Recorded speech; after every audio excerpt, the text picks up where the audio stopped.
Not much better, 2 for 14 on the day with an interception. Ohio State simply could not get it done on offense, really, any way you look at it. Let's take a look back now at last week's recap. We had a little wager here between Davey and I in terms of what would happen.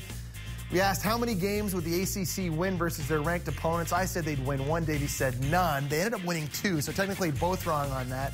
Total of offensive plays for Oklahoma, I said we'd have over 84. I was wrong. Interceptions thrown by Miami quarterbacks. I thought Ja'Cory Harris would only throw 1. He threw 2. So common theme, wrong. Yeah, wrong. The only one you got right was actually wrong twice. But I got a chance to bounce back. It's a brand new week, so let me ask you this. Trent Richardson, Alabama running back against Arkansas defense, supposed to be improved. I'm going to say he runs for over 100 yards in that game. Do you dare doubt me on that? I'll go under. Ooh. I will go under. The Alabama rushing attack is not what it was a year ago or 2 years ago. Under. Eddie Lacy takes too many touches. Okay, big game inside the Big 12. Let's look at Oklahoma State, Texas A&M. Defense optional in this game last year. Let's look at points. I'm saying there won't be 80 points in this game. It'll be a little bit more controlled defensively. I'm going to get ambitious. This is tough, but I'm going to say 80 or over. What the heck? I think they're going to put up plenty of points. 2 very good quarterbacks when you look at Brandon Whedon and you look at Ryan forget about Tannehill. the offensive line. Okay, let's look at USC, Arizona State. Very good Arizona State defense. Matt Barkley, though, on fire. Hasn't thrown a pick yet. I'm saying he lights it up on the road. At least 3 touchdown passes for Matt Barkley in this. That's a negative, Ghost Rider. It will be under 3, no doubt about it. You're always in disagreement. That's what makes the show fun. Davey teaching us things over here, how to tackle people. We get one more look at that as we leave you this week. Where's EJ? Where's he at? Come here, EJ. Slow motion, trying to find the football, puts the head right on, explodes through the hips. For Davey Pollock, I'm Jesse Palmer. Thanks for joining us. We'll see you next week. Who knows what Dave's going to be teaching us?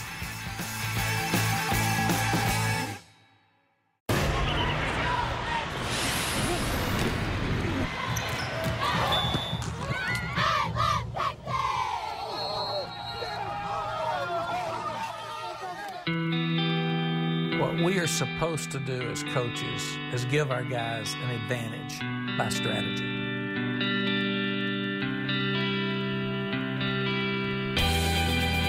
You've got to evaluate the previous game, create an edge for them each week. That starts on Sunday. That starts on Saturday night after a ball game.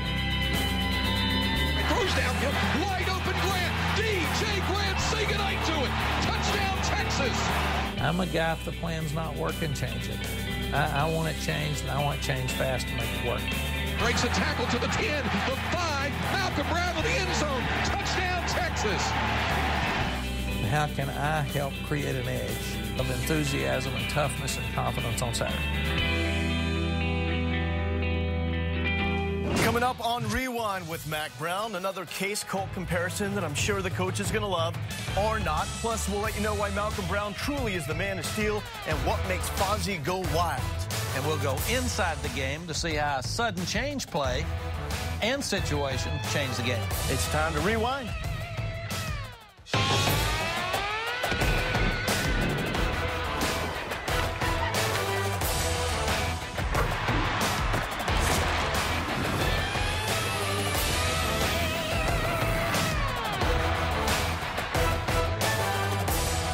The Road Warriors are now back at home, even though you can say the Rose Bowl in Pasadena, kind of the home away from home for the Texas Longhorns. Now 3-1 in that storied venue over the past 8 years. Welcome into Rewind. I'm Lowell Galindo, here with the head coach for the Texas Longhorns, Mack Brown. Before we get into what happened against UCLA, you've heard the talk. A lot of speculation now that maybe a game against UCLA in the future could be a conference game. A lot of signs pointing to Texas joining what would be the Pac-16. What's your reaction to the speculation? Well, Lowell, number one, I hope that everybody really considers what's in the best interest of the student-athlete, because without them, we wouldn't be playing. We wouldn't have the show that we put on for everybody on Saturdays. Secondly, the parents, because when we start talking about going all across the country for ball games, parents are going to have trouble getting there, and that's going to be tougher for them. High school coaches, because without them, we don't have anything. And our fans. Our fans spend a lot of money to go to UCLA this weekend. So can they go every week if we start going to national conferences? And we're leaving that up to obviously, Bill Powers, our regents, and DeLoss Dodge, Chris Plonsky. They're making those decisions because they'll make the decision that's right for the university.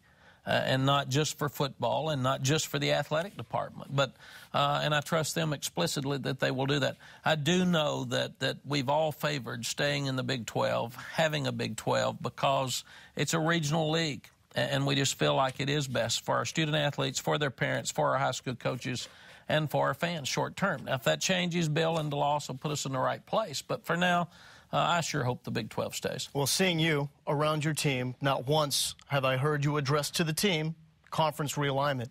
How do you keep this outside noise from affecting what's going on inside the team? What we've tried to do is talk to our players on a daily basis about things that are important and things that are factual, and things that we can control.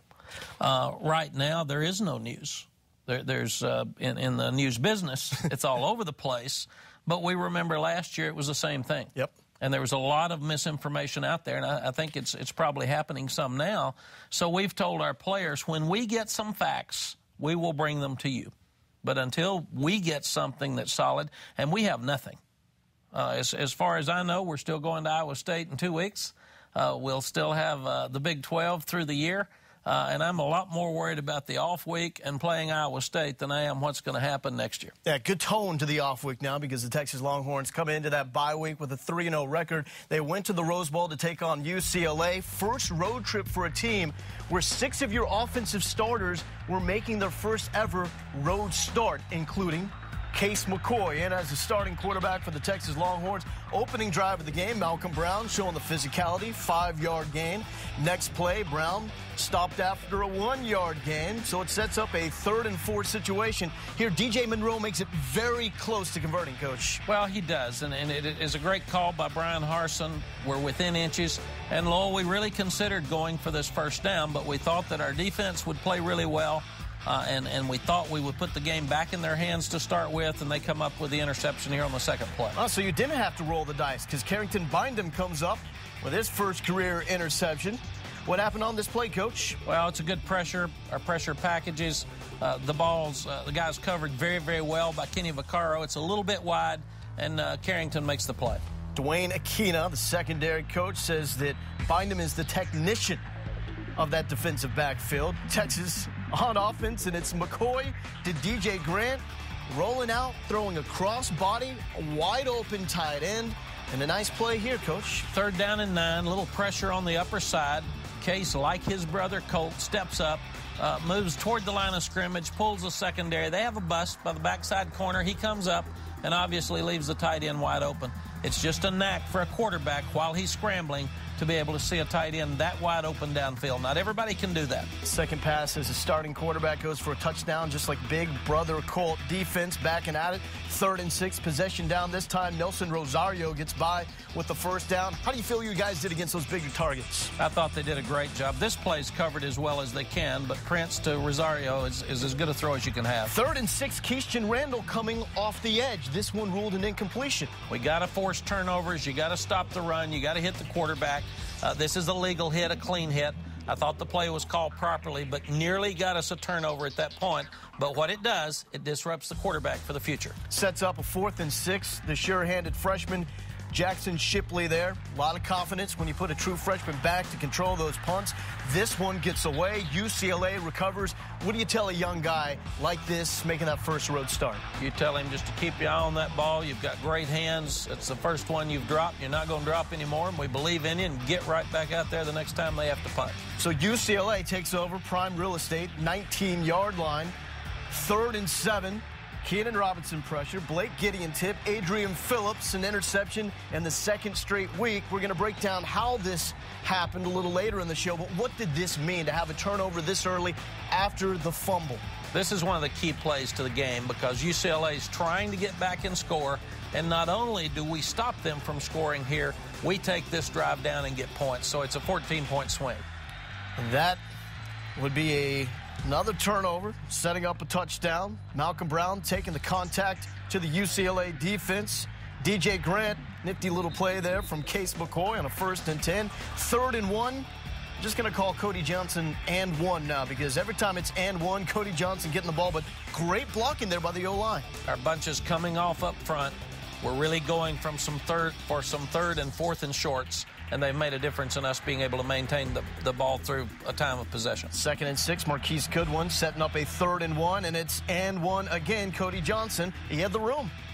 Guys are getting confident on the short yardage play, and it's really helping us. Marquise Goodwin, longest run of his career, 20 yards here as he breaks it away, Coach. We got great speed on the speed sweep with Marquise, DJ Monroe, and our other receivers. You've seen it with Jackson Shipley, but here you don't even have to block the guys. They're unblocked. We're getting great blocking out on the corner and getting some big plays out of our speed sweeps. Cody Johnson way downfield. Jackson Shipley, the quarterback. Fozzie Whitaker fakes a handoff to DJ Monroe. Is this essentially the same play that we saw on the opening drive? Well, it is, except he fakes it and keeps it.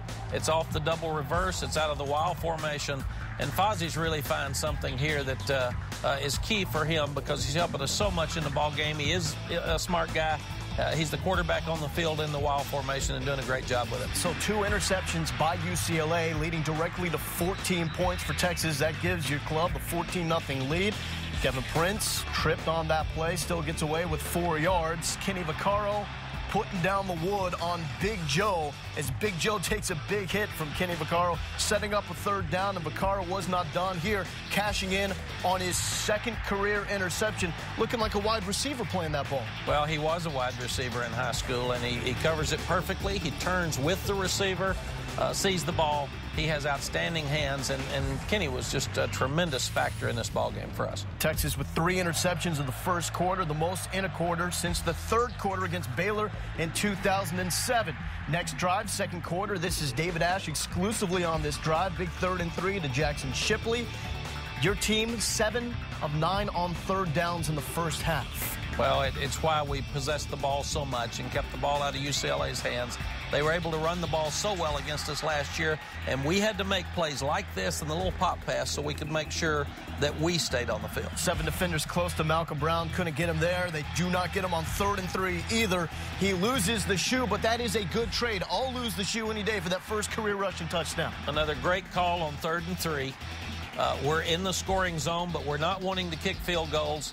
A little change block inside. You can see the guard pulling around with the center blocking back. David Snow does a good job. Powerful run by Mack Brown to score. True freshman making it Texas 21-0. All 21 points directly following interceptions from that Texas defense. Here on a 3rd and 2. Team jumps off sides. That has been a problem in the past, but here only 3 penalties for 25 yards in the game. Thought we cleaned it up and did much better, but we need to get rid of those 3. Big Derek Coleman. He's like Cody Johnson. You always have to put big in the name. He takes it to the 1-yard line as Caro's able to knock him out right before he touches pay dirt here. They've got 2 of the best backs in the country, and they rushed for 264 yards last year, and we knew we had to keep them on the sideline to win the game. Just about cut that in half this season, but Coleman still did have his flashes. That touchdown cutting the lead to 21-7. Texas went 3 and out. UCLA went 3rd and 8, and there's Emmanuel Acho. 2 tackles for a loss in this game for Acho.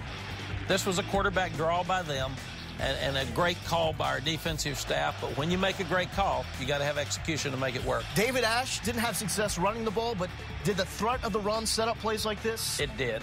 This was a pop pass that we put in just for this game, and obviously UCLA was not ready for it. McCoy on the run to DJ Grant. He likes to throw on the run. Well, you've got to make some plays off schedule with your feet. He steps up again.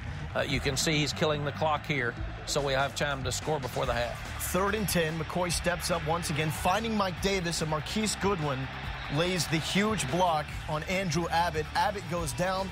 Flag is thrown on the play for a legal block. What's the controversy you get in with a situation like that? Well, it's very difficult. Marquise is a great young man, and I'm glad the young man from UCLA is okay, and you never want to see anybody hurt, but it's difficult when you hit somebody and it slides up and gets helmet to helmet.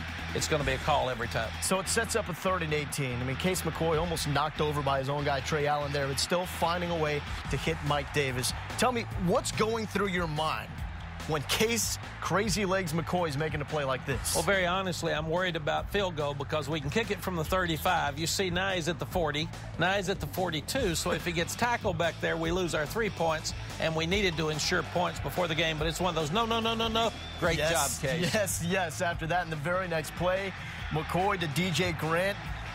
And for the tight end, came in with 1 career reception, has 2 touchdowns in the 1st half against